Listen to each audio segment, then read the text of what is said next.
Hola Pablo, ¿cómo estás? Gusto en saludarte desde aquí de Rosario. Bueno, el gusto es mío de acá en una encuarentenada Buenos Aires. A punto de encuarentenarnos más todavía. Sí, ¿no? Bueno, Sí, sí. Pablo, recién estábamos iniciando, estábamos justo a punto de comentar algo respecto de tu biografía. Bueno, nuestro invitado del día de hoy es Pablo Nemiña. Pablo es licenciado en Sociología, es además doctor en Ciencias Sociales por la UBA.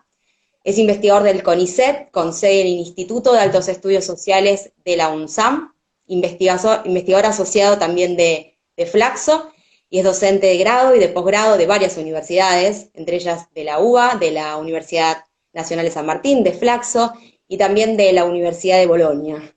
Es además coautor del libro Neoliberalismo y Desendeudamiento, la relación Argentina-FMI, y ha escrito una cantidad de artículos y ponencias acerca del rol del Fondo Monetario Internacional, las negociaciones entre este organismo y países en desarrollo, entre los cuales también está el nuestro, y las transformaciones recientes de la economía política internacional.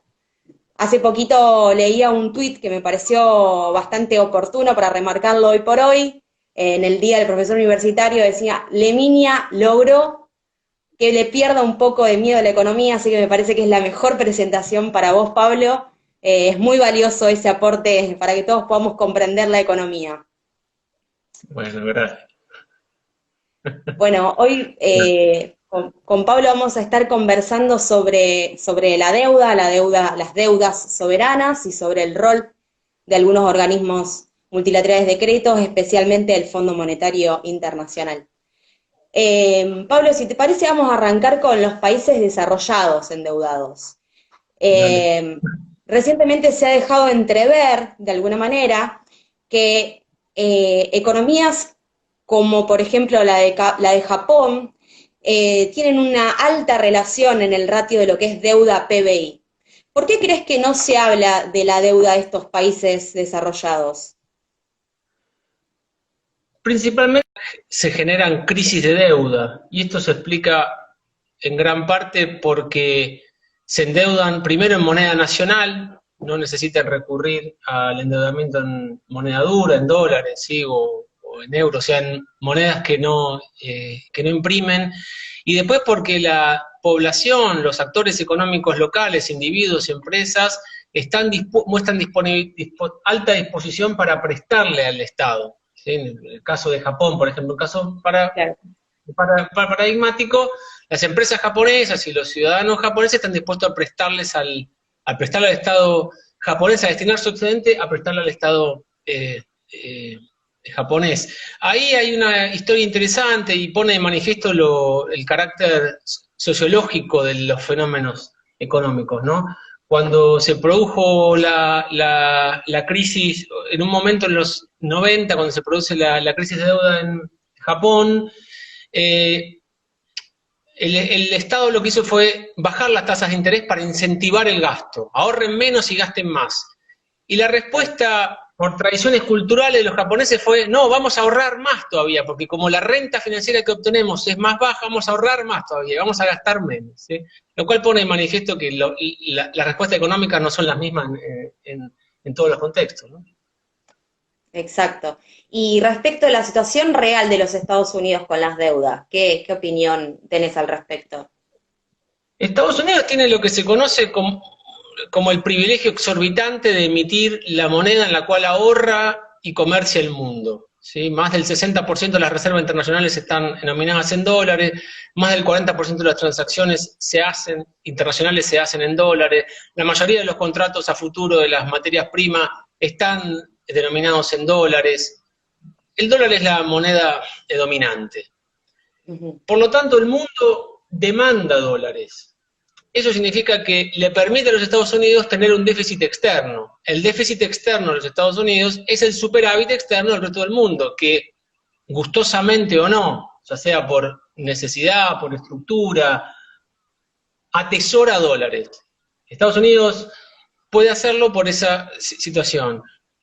En cuanto las condiciones internacionales cambien, las condiciones financieras y monetarias cambien, esto es, el mundo deje de demandar dólares, ya sea porque desconfía del dólar o porque aparecen otros activos de reserva que compitan, por ejemplo, el yuan de China en particular, ahí puede verse afectada esa capacidad de Estados Unidos para sostener ese déficit.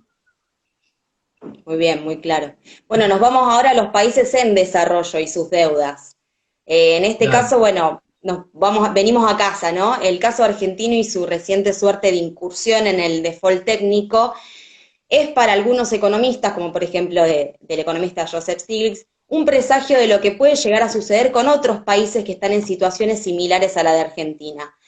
¿Están estas otras economías mirando de alguna manera las negociaciones de nuestro país? ¿Crees que existe la posibilidad de que otras economías similares a las nuestras también puedan tener el mismo formato actual de negociación? Es una buena pregunta y no tengo una respuesta concluyente ahí. A ver, hay otra economía que ya está en cesación de pagos y que está haciendo una negociación parecida a la Argentina, que es Líbano, de la cual acá se habla poco, pero el Líbano ya está en cesación de pagos. En el Líbano hay una situación muy parecida a la Argentina en 2001. Había un tipo de cambio fijo, había depósitos en dólares en los bancos, se cayó la entrada de dólares vía remesas de extranjeros trabajando en otros países. El gobierno intentó sostener el tipo de cambio vendiendo reservas, se quedó sin dólares, bueno, y estalló el tipo de cambio. Hubo inconvenientes con la devolución de los depósitos en dólares, es una especie de corralito. Hoy se está discutiendo a qué tipo de cambio se van a devolver los depósitos que no están especificados, están lidificados porque la moneda es la lira. Y Líbano está discutiendo hoy una quita del 70%, o sea, más dura que la que propuso Argentina. Eso está sucediendo. Ahora después tenemos un universo importante de países con endeudamiento muy alto, a los cuales les puede afectar, por supuesto, la pandemia, dado el desplome de la economía. Caen los precios de las exportaciones, cae la actividad económica, hay déficit y bueno, empieza a haber dificultades con relación a cómo se paga la deuda. Acá salvedad. Algunos países pueden acceder al endeudamiento externo para financiar las deudas. Perú, Brasil, Colombia, todos casos de países que hemos visto que han hecho emisiones de deuda, que han aprovechado este exceso de liquidez internacional, resultado de las políticas monetarias extremadamente flexibles de los países centrales, que bajaron la tasa de interés. Estados Unidos imprimió dólares, Europa está haciendo lo mismo, Japón también. Hay mucha liquidez internacional y eso es reciclado por las instituciones financieras internacionales que tienen crédito a tasa de interés muy baja. Entonces nos encontramos en un escenario en el cual algunos países aprovechan esta situación para tomar deuda a tasa de interés muy baja, pero aquellos que tienen situaciones de estrés financiero, tasa de interés alta, o tienen una situación muy comprometida, una tasa de endeudamiento muy alto, esos van a enfrentar una situación más complicada. Excelente, muy clara tu definición. Recientemente también 2 exfuncionarios del FMI recomendaron una moratoria momentánea para todos los países, podemos decirlo de alguna manera, deudores emergentes, hasta que se supere la pandemia.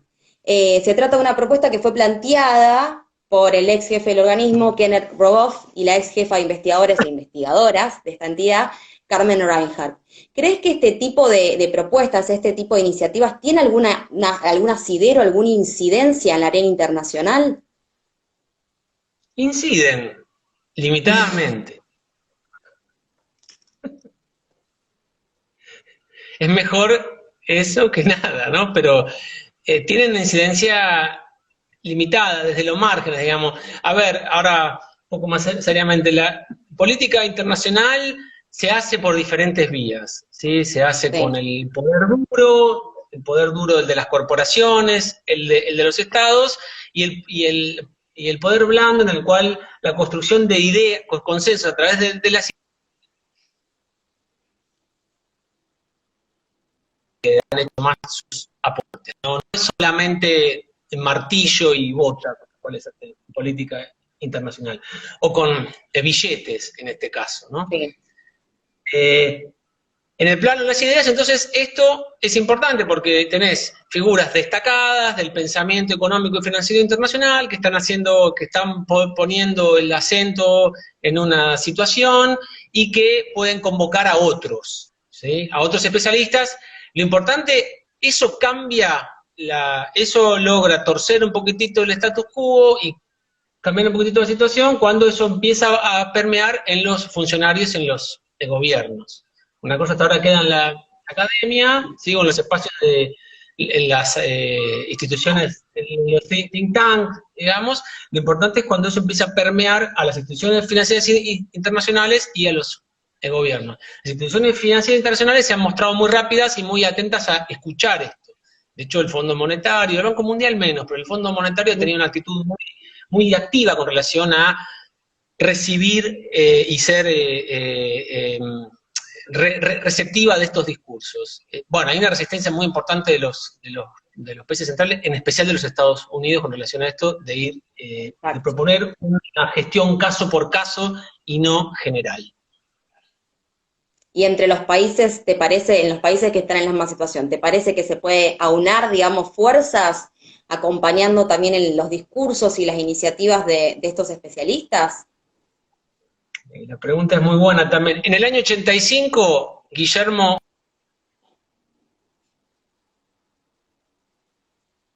Le estamos perdiendo, me parece.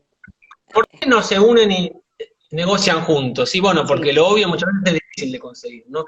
Y una de las explicaciones, que eso lo explicó muy bien Diana Tusi en un trabajo muy bueno que escribió allá por la década del 80, es que los países centrales lo que hacían era dar, en especial los Estados Unidos, pagos laterales. Claro. Entonces, para incentivar que hagas un bloque homogéneo, te daban créditos puente, créditos transitorios para minar, erosionar esa solidaridad estructural, ¿sí? A la cual había un incentivo estructural. Bueno, hoy los pagos laterales no los hace los Estados Unidos, el Tesoro, los hace Wall Street. A través de esta baja tasa de interés y esta inyección de dólares en el mundo, tenés a los bancos internacionales, a los fondos internacionales, otorgando financiamiento, y aquellos países que pueden aprovechar de esas bajas tasas de interés y emitir deuda en los mercados internacionales, se aprovechan de eso, lo cual eso erosiona o limita la posibilidad de hacer un bloque o conseguir una posición homogénea de los países en desarrollo. Ahí me parece que el vector que cruza más a los países en desarrollo es aquellos con situaciones de endeudamiento comprometidas, aquellos que tienen acceso a deuda en los mercados internacionales de capital. El que tiene acceso a los mercados internacionales de capital es probable que lo que más quiera es que los distingan a aquellos que no tienen acceso a los mercados internacionales. Claro. Ese no es mi inconveniente, yo hago las cosas bien, yo aspiro a tener un riesgo bajo y a continuar así. Excelente, bárbaro. Bueno, nos vamos ahora a los países pobres endeudados. También mediante un acuerdo de la actual directora gerente del FMI, de Kristalina Georgieva, y del presidente del Grupo Banco Mundial, David Malpass, entró en vigencia la suspensión de pagos de la deuda de los países que integran la Asociación Internacional de Fomento. ¿Qué lectura haces de esta iniciativa para los países más pobres endeudados? Que es una iniciativa súper tibia. Claro. El fondo promovió una respuesta mucho más intensa aquí y se encontró con el freno de los Estados Unidos a eso. Acá hay que ponerse un poquitín técnicos. El G20 y paralelamente China, que integra el G20 pero negoció por separado, otorgaron una moratoria, una suspensión de pagos de deuda por 6 meses. Sí, en mayo se aprobó hasta fin de año. Sí. Se supone que eso va a extenderse. Bueno, eso por un lado. Después, en todo caso, eso se resolverá en el Club de París, son deudas bilaterales. Ahora, ¿qué pasaba con las deudas con multilaterales? Con FMI, Banco Mundial, BID, bancos regionales de desarrollo, Banco Africano de Desarrollo, y los bancos también, bueno, bien, con esas deudas. Había una propuesta del fondo y de estos organismos de decir, vamos también a una moratoria amplia. Bueno, lo que se aprobó simplemente fue, ni siquiera se pospusieron pagos. El Fondo Monetario y el Banco Mundial lo que hicieron fue otorgar créditos puente a través de un fondo fiduciario que permiten con esos créditos nuevos pagar la deuda con los organismos multilaterales. O sea, el Fondo Monetario te da $1 millón, con los cuales pagás la deuda con el Fondo Monetario de $1 millón. Esos créditos son concesionales, ¿sí? Exacto. Y el problema con esos créditos concesionales es que se financia con el aporte de los países centrales. Estados Unidos viene retaseando el financiamiento a ese fondo, valga la redundancia, el fondeo a ese fondo. Por lo tanto, ese fondo tiene recursos muy chiquititos para prestar.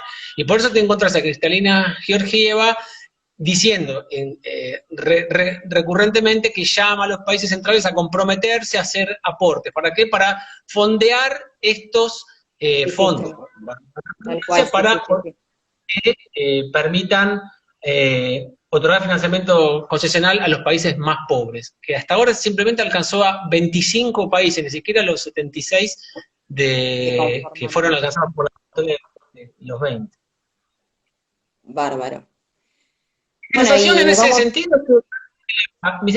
sentido, disculpa, es que lo que tiene Estados Unidos para ofrecerle al mundo es Wall Street hoy. La ayuda es Wall Street. La ayuda es, yo bajé las tasas de interés, inundé de dólares el mundo. Y esa es una gran ayuda, y en parte los que lo pueden aprovechar, lo aprovechan, en parte es cierto, para muchos países es una gran ayuda. El problema es que eso deja fuera a un grupo de países muy grandes, es decir, a cuáles a los que no tenemos acceso a los mercados internacionales de capital, porque no se puede o porque no se quiere también. Tal ¿no? cual. Sí, sí, sí. Bueno, para esos no hay respuesta hasta ahora, las respuestas son tibias, parciales e insuficientes. Bueno, y nos vamos al caso de Argentina, si te parece. Te proponemos hacer una comparación entre lo que fue para vos el proceso de reestructuración del año 2005 con el proceso actual de reestructuración de deuda, teniendo en cuenta dos premisas. Por un lado, el papel que jugó el FMI entonces y el papel que juega actualmente, y después también, si te parece, un poco profundizar sobre quiénes son nuestros acreedores actualmente. Bien. Empiezo por la segunda pregunta. Dale. Hay similitudes y diferencias. Hay una gran similitud. En los dos casos, reestructuración de deuda 2003 y en la actual, hay un consenso local e internacional en torno a lo que se conoce como bail-in. Es decir, el sector privado tiene que participar de las pérdidas, tiene que asumir parte del costo. Sí. Ya no se hacen más las reestructuraciones como en la década del 80, en las cuales las quitas eran insuficientes, digamos, y toda la responsabilidad del ajuste se ponía sobre el país deudor. Bueno, ahora hay que compartir la carga del ajuste. Hay un poquitito de ajuste que se le pide al país y se le pide al acreedor privado quita. ¿Sí?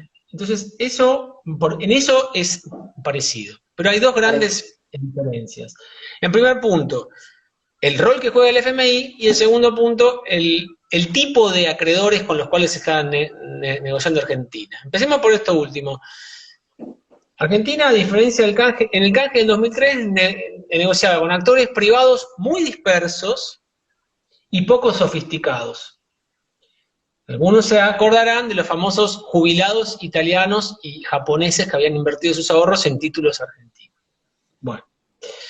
Recomendados por los bancos, ¿no? ¿Eso qué quiere decir? Quiere decir que buena parte de los tenedores de deuda argentina eran inversores muy pequeños, muy dispersos, porque había mucha cantidad de tenedores, y muy poco sofisticados, y con muy poca espalda financiera. Por el contrario, hoy Argentina está negociando con acreedores más homogéneos, más concentrados y mucho más poderoso financiera y políticamente. Son fondos de inversión muy concentrados geográficamente. La proporción en el canje del 2003, no más del 10% de los acreedores estaba radicado en los Estados Unidos. Hoy esa proporción es muchísimo más alta. Está concentrada la conversión en pocos fondos, ¿sí? Hay 4 o 5 que tienen el 30% de la deuda argentina, las estimaciones más conservadoras dicen eso, BlackRock, PIMCO, Templeton, ¿sí? Vanguard. Sí. Y son actores muy sofisticados y con mucho poder político, porque tienen capacidad de hacer lobby, y poder financiero, porque tienen espalda financiera para esperar y, por ende, dilatar un acuerdo para conseguir mejores pagos de lo que puede hacer un pequeño inversor japonés, italiano o argentino. Bien. Eso es una gran diferencia que hace mucho más difícil esta negociación y se está viendo, entre otras cosas, es por eso que es tan larga. Cuando la negociación se extiende en el tiempo no es especialmente porque, como se lee en algunos análisis, porque Martín Guzmán haga experimentos, es porque están negociando con actores muy fuertes que tienen Tal cual. espalda para esperar y provocar cambios, ¿sí? Y la segunda gran diferencia es que en el año 2003 no había cláusulas de acción colectiva, los títulos eran títulos tradicionales, y si había un acreedor que se quedara fuera del canje, ese acreedor después podía forzar, como sucedió, su cobro en sede judicial, los famosos fondos buitres, ¿sí? Ujú. Todos los títulos emitidos post-2003, desde ese canje, post-2005 y en especial de 2016, tienen un instrumento que se llama cláusula de acción colectiva, que es, una vez alcanzado cierto umbral de aceptación, que en general es entre el 66% y el 80%, dependiendo de la serie del título, arrastra al resto de los acreedores. Entonces, si hay un 10% de acreedores que se opone al canje, pero 90% sí, como superaste ese umbral, ese 90% arrastra al 10%. Entonces, hoy eso te facilita la negociación, las hace más fluidas, se le da un instrumento que facilita la negociación al deudor, pero que se ve compensado, es decir, esa capacidad se ve limitada porque, como decía antes, estás negociando con actores muy fuertes, con capacidad, con poder político y con poder financiero, que lo que ha podido hacer es comprar series de bonos y acumular series de bonos que pueden bloquear el canje de alguna serie, cosa que tampoco puede ser un acreedor minorista. Ujú, sí.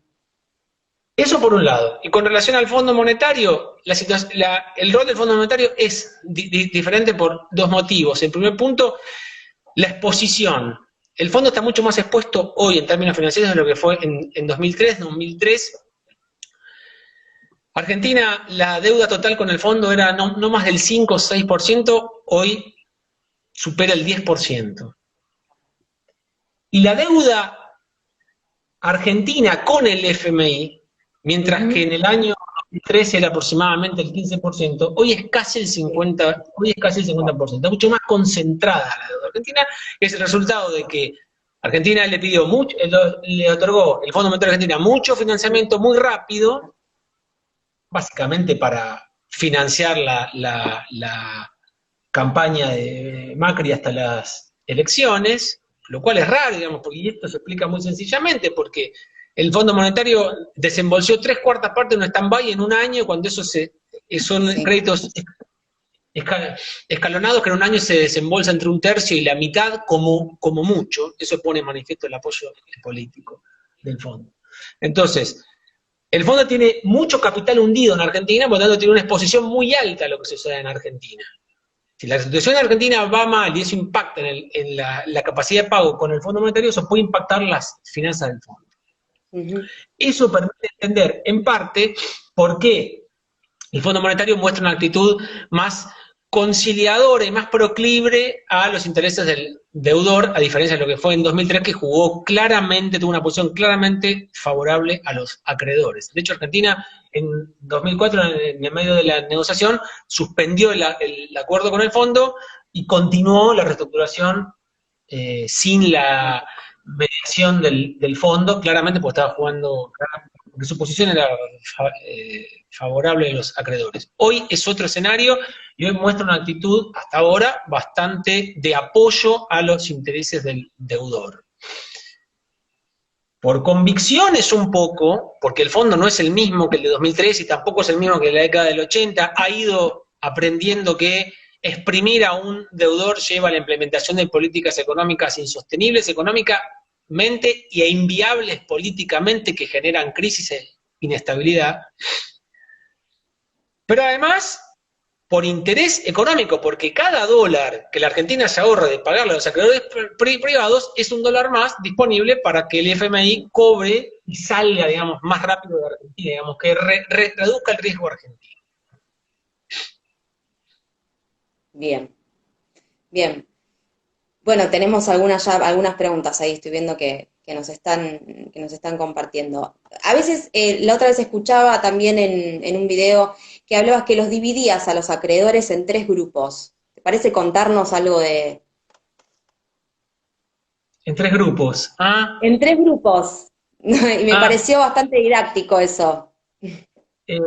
supongo, no sé bien a qué me refería, pero supongo, se me ocurre que debe ser que yo hablaba de acreedores bilaterales, multilaterales y privados. Supongo que es eso. Ok, Los 2 primeros son, o sea, hay 2 grandes grupos de acreedores externos, ¿no? Cuando hablamos de deuda externa, hay deuda oficial y deuda con acreedores privados. privados.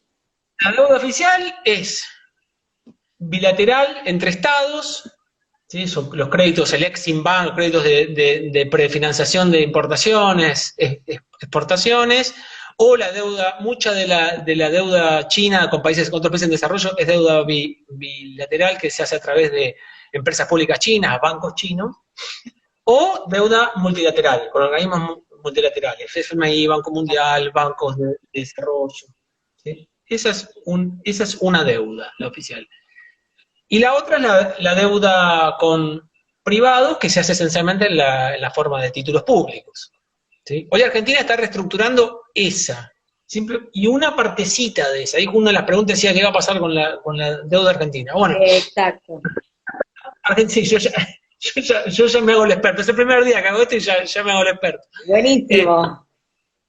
Argentina está reestructurando una partecita, que es la deuda privada con legislación extranjera. Una vez que se cierre ese canje, dadas las condiciones actuales, se supone que va a replicarse esas condiciones en la deuda privada con legislación local, Local. títulos privados con ley local.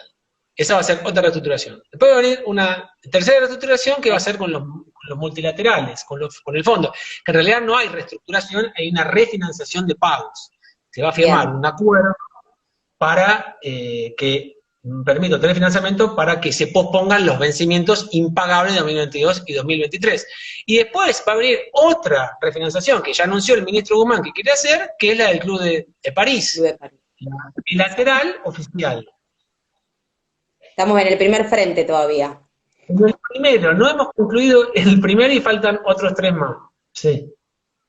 Bueno, ahí parte de la pregunta la fuiste respondiendo de qué va a pasar con la deuda argentina. Después nos preguntan, bueno, no es un tema específicamente de lo que estamos tratando, pero dice, ¿la renegociación está impactando en la suba de las cotizaciones de los bonos argentinos en las últimas semanas? Sí, porque la cotización de los bonos lo que hace es reflejar la expectativa de repago de deuda. Hoy Argentina está en cesación de pagos técnica, por lo tanto, bueno, son títulos que no se pagan. Una vez que se cierra la reestructuración, esos títulos van a emitirse títulos con que se van a poder estar pagados, que se van a poder pagar. Sí. Y la mejora en la cotización expresa la mejora en las condiciones de pago de deuda, las posibilidades de que se repague nuevamente la deuda. Y al mismo tiempo lo que expresa es el precio al que se supone que se van a emitir los nuevos títulos, o sea, la quita que haya. Cuanta menos quita haya, los precios suben porque se supone que van a reflejar una mejor oferta por parte del gobierno argentino. También hay que decir que estamos viendo una volatilidad muy alta ahí porque mucha de esa información se mueve por rumores, ¿no? Por trascendidos, así como un día sube, otro día baja, pero sí, hay una tendencia ascendente porque la probabilidad de que se reestructure, de que se cierre el canje es cada vez más alta. Bien. Y aquí vamos con otra.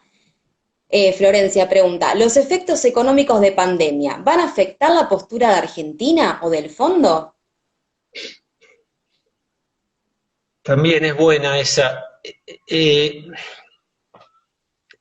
La pandemia lo que hace es afectar el contexto, yo diría. Está afecta el contexto. Está a una negociación de por sí complicada.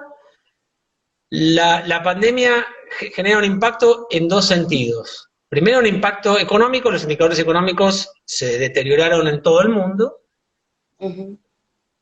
Y punto dos, suma muchísima incertidumbre, lo cual hace mucho más difícil evaluar, ponerle precio a la oferta y hacer proyecciones.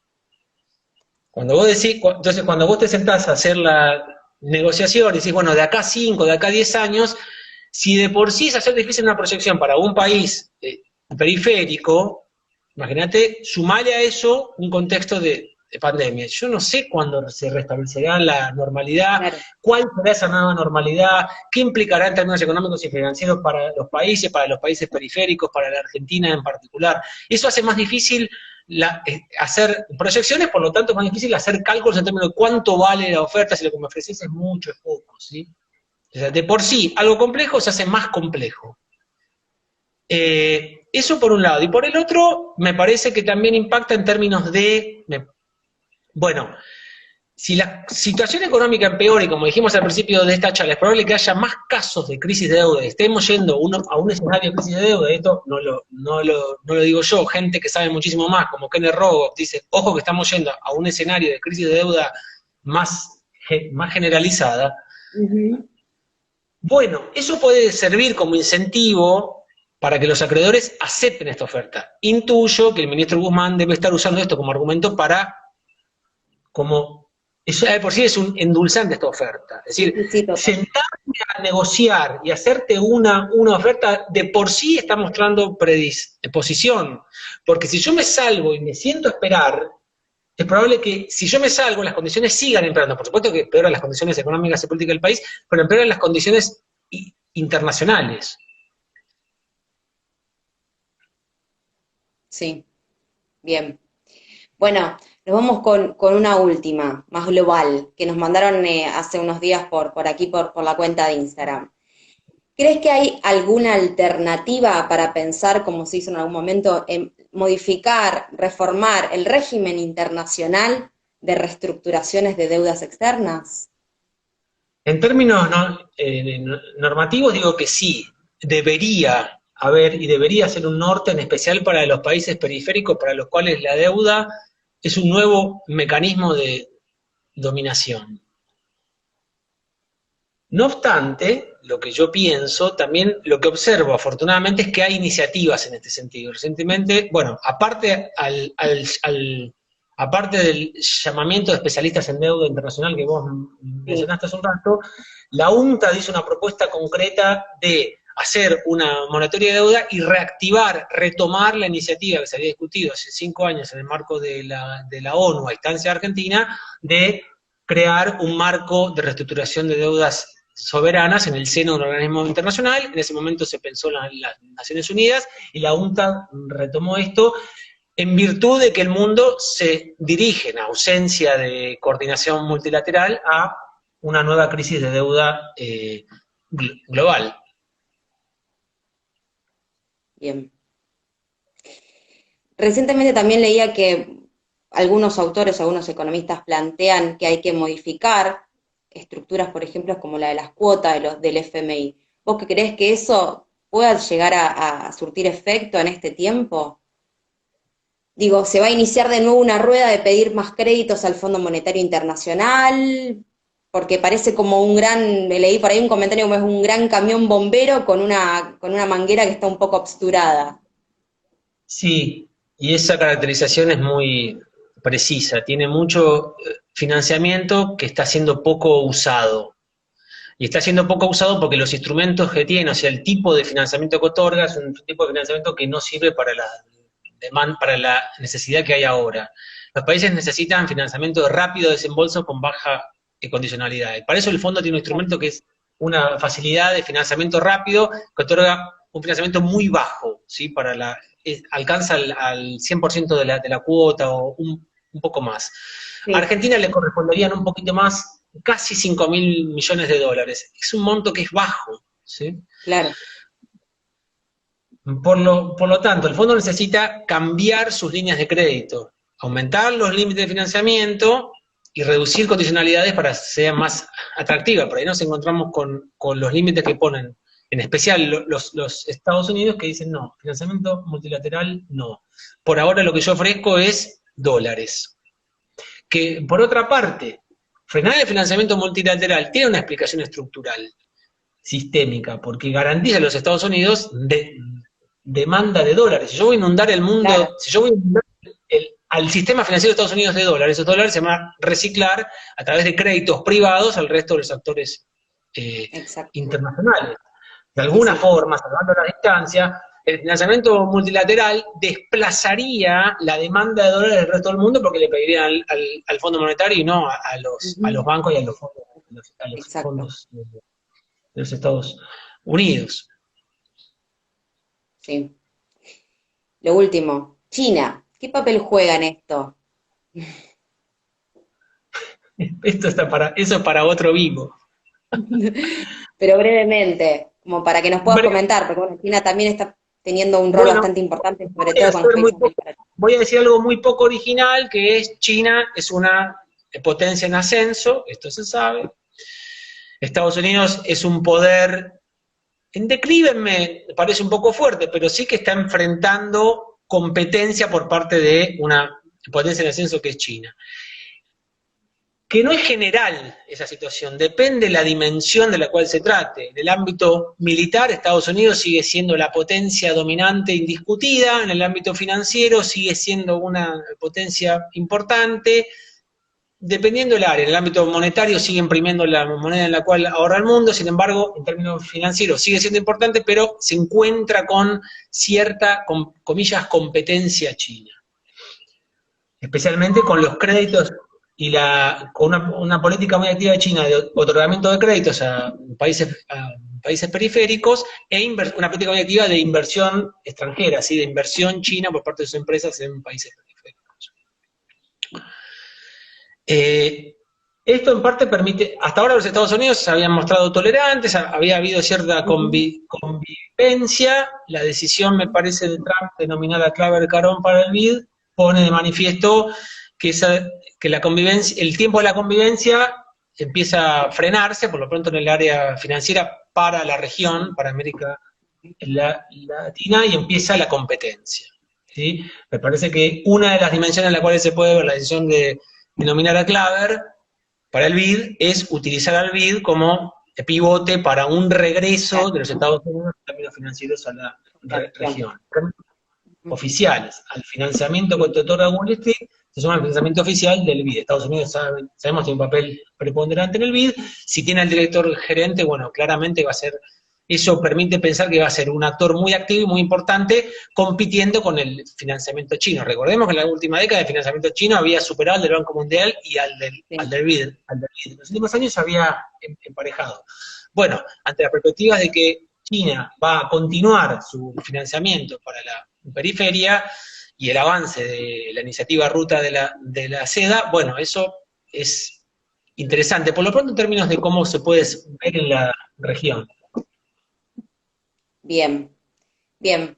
Bueno, Pablo, la verdad es que ha sido un placer poder compartir este momento con vos y este intercambio. Repito aquel tuit, la verdad que Neminia logra perderle un poco de miedo a la economía, así que otra vez a través de la síntesis o otras iniciativas. Un gustazo, realmente.